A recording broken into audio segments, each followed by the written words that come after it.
Assalamualaikum warahmatullahi wabarakatuh. Perkenalkan, saya Dian Agus Prawinata, NPM 190810174. Di sini saya akan mempresentasikan program aplikasi yang menerapkan algoritma CNN untuk menyelesaikan klasifikasi citra permainan batu gunting kertas. Untuk jurnal referensi yang saya gunakan sebagai berikut berjudul Klasifikasi Citra Game Batu Kertas Gunting menggunakan Convolutional Neural Network. Langsung saja ke bagian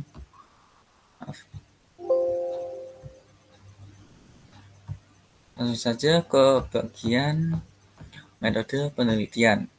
Metode penelitian yang dilakukan dalam jurnal ini terdiri dari pengumpulan dataset, pembentukan model CNN, training dan testing, perhitungan performa. Dataset yang digunakan berupa sampel gambar rock, paper, scissors dengan total jumlah batu 726, kertas 712, gunting 750. Langsung saja ke bagian program yang saya buat. Pertama, di sini mengimport library Pandas yang saya gunakan untuk data analisis, NumPy untuk numerical, scikit-learn atau sklearn yang digunakan untuk machine learning. Selanjutnya load dataset. Dataset ini bisa diakses melalui link berikut. Sebelumnya saya run dulu semuanya.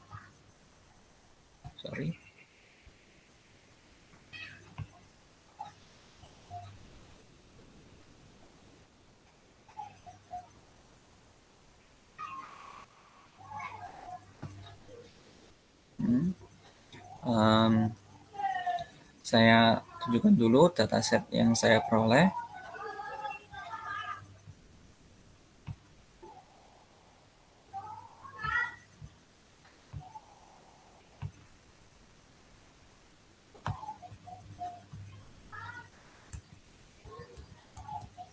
Nah, dataset ini saya peroleh dari link tersebut yang disediakan oleh Julian de la Brouwer-Terrault.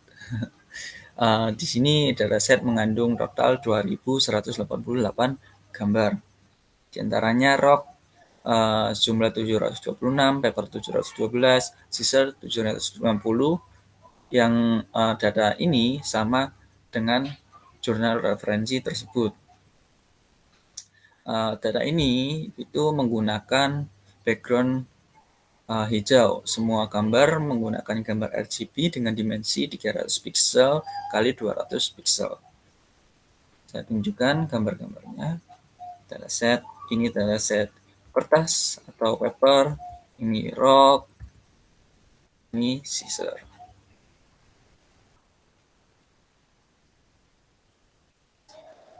Kembali ke bagian program.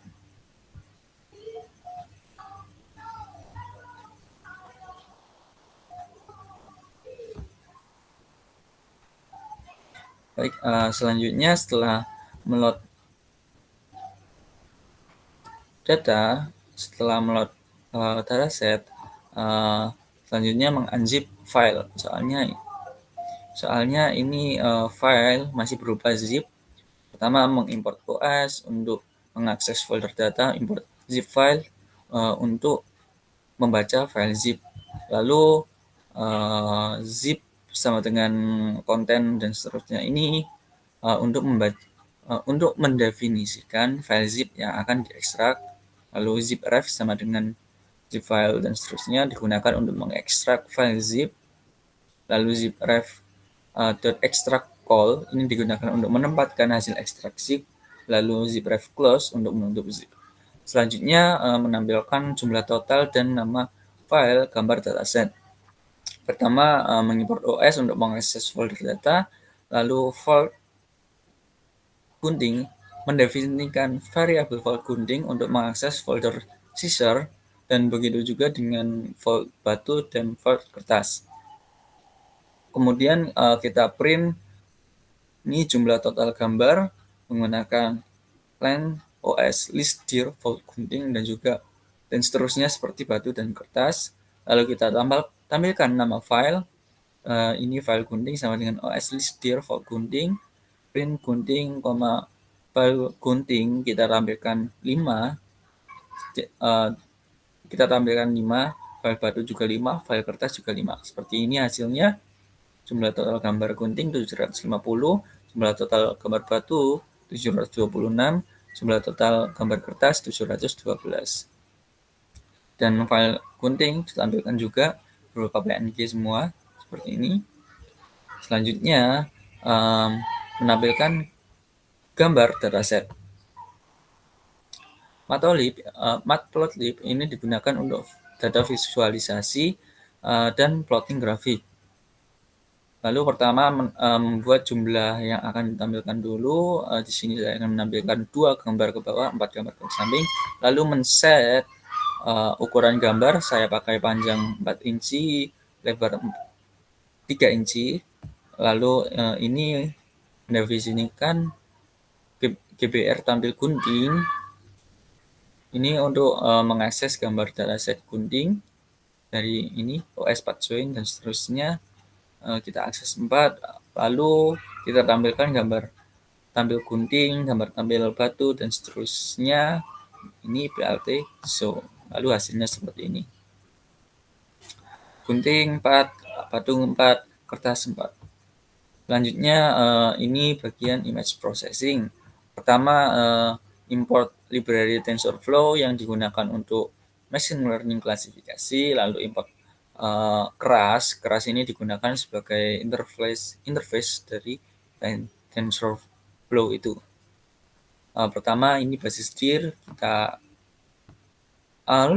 load data image, lalu variabel kita definisikan variabel training data gen sama dengan image data generator. Kita rescale gambarnya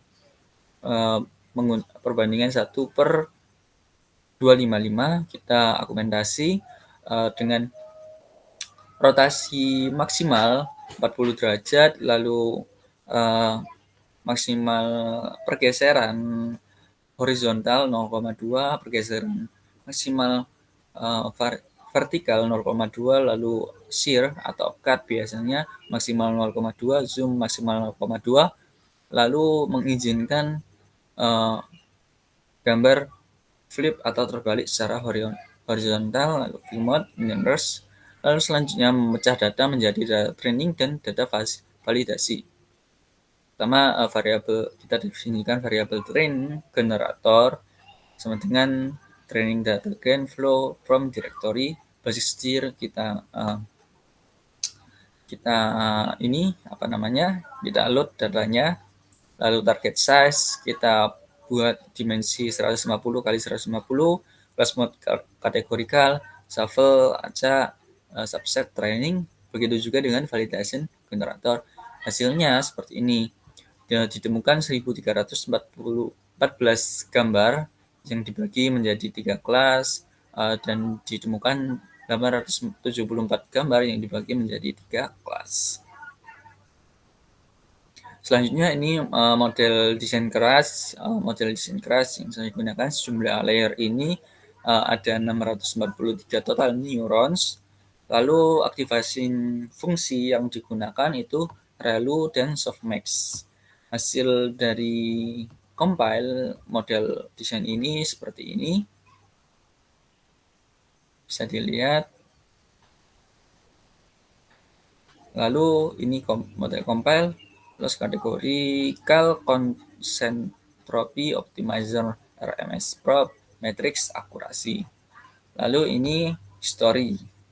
Salah satu callback default yang didaftarkan saat melatih semua model deep learning adalah callback history. Ini mencatat matriks pelatihan untuk setiap epoch. Ini termasuk loss dan akurasi untuk masalah klasifikasi, serta loss dan akurasi untuk validasi dataset. Object history dikembalikan dari panggilan ke fungsi feed yang digunakan untuk melatih model. Matrix disimpan dalam kamus di anggota riwayat objek yang dikembalikan. Ini masih proses compiling, hampir tinggal satu, kita tunggu sebentar.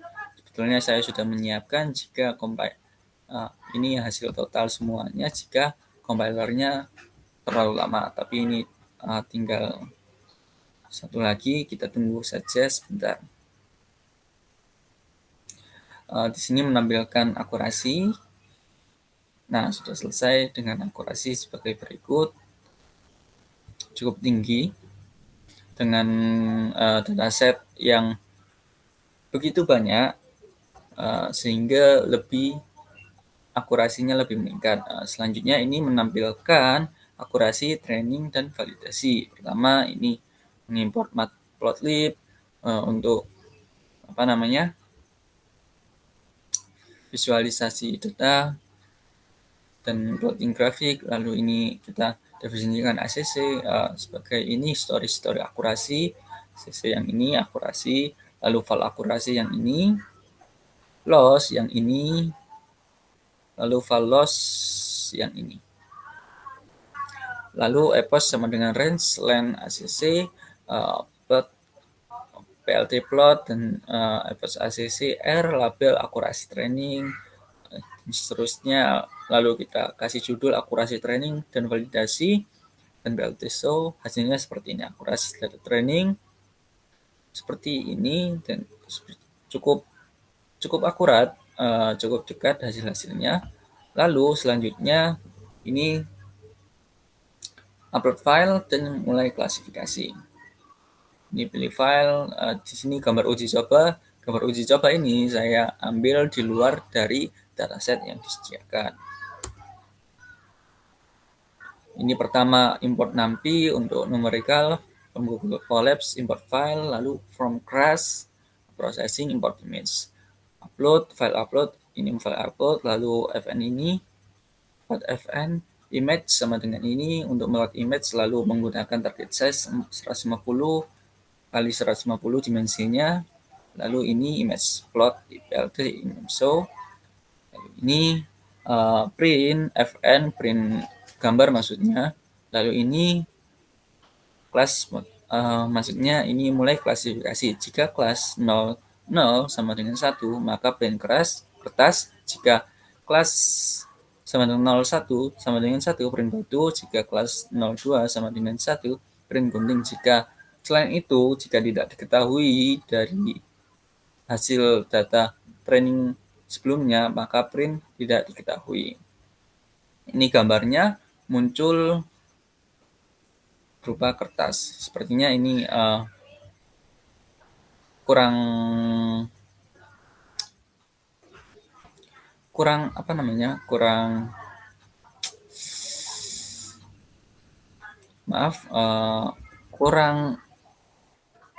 akurat. Sebelumnya saya coba soalnya gunting. Di sini saya coba gunting hasilnya. Mungkin karena tadi saya mulai ulang terus, jadi kemungkinan data training dilakukan 2 kali sehingga seperti ini hasilnya. Tapi mungkin jika dimulai ulang hasilnya akan seperti ini, gunting. Nah, akurasinya lebih dekat seperti ini. Itu saja, sekian presentasi program dari saya. Terima kasih. Mohon maaf bila ada kesalahan. Wassalamualaikum warahmatullahi wabarakatuh.